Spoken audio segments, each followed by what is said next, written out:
Perkenalkan, nama saya Linda Anissa. Saya dari Universitas Islam Negeri Raden Intan Lampung, jurusan Bimbingan dan Konseling Pendidikan Islam, semester 2 kelas E.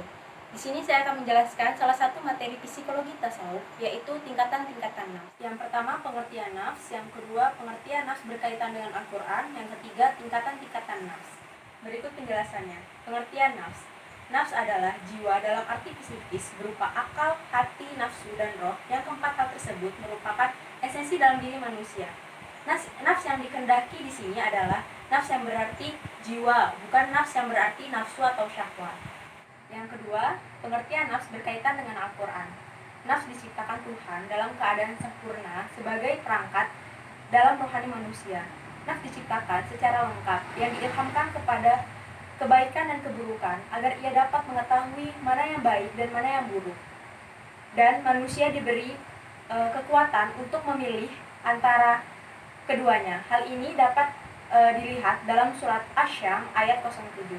Yang artinya, dan demi jiwa suatu penyempurnaan, maka Allah mengilhamkan kepada nafs itu kebaikan dan keburukan.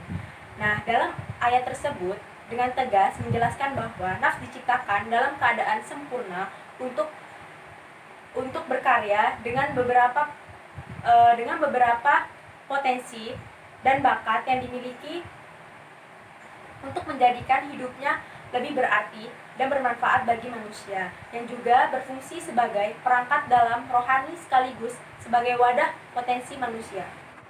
Yang terakhir saya akan menjelaskan tingkatan-tingkatan nafs. Nah, tingkatan nafs dibagi menjadi 7. Yang pertama, nafs tirani. Nafs tirani merupakan nafs yang sifatnya selalu menyeluruh pada perbuatan kejahatan. Yang kedua, nafs penuh penyesalan. Nah, pada tingkatan ini, orang yang memiliki nafs penyesalan, dia mulai memahami dampak negatif pendekatan egoisnya terhadap dunia, walaupun ia tidak memiliki kemampuan untuk mengubahnya. Yang ketiga, nafs ilhami. Nah, pada tingkatan ini, orang itu mulai merasakan kesenangan sejati di dalam sholat, berdoa, dan beribadah lainnya. Ia mulai mengalami sendiri keberadaan spiritual yang selama ini hanya ia dengar atau ia baca. Ia mulai merasakan cinta hakiki kepada Allah dan pada ciptaannya. Selanjutnya yang keempat, yaitu nafs tentram.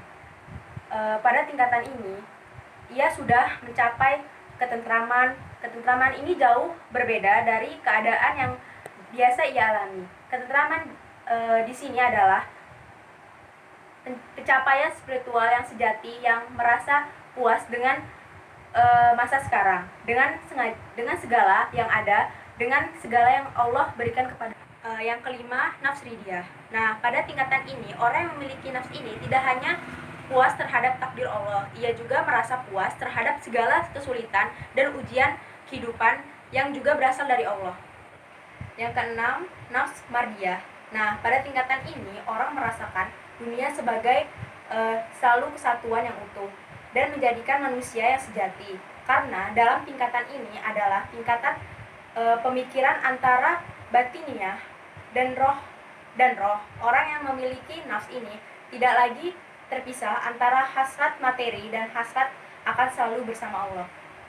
Nah, yang terakhir yaitu nafs suci.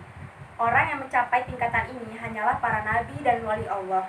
Mereka telah melampaui diri secara utuh. Tidak ada lagi ego ataupun diri. Yang tinggal hanyalah kesatuan dengan Tuhan.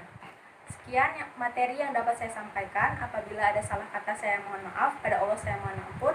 Saya akhiri. Wassalamualaikum warahmatullahi wabarakatuh.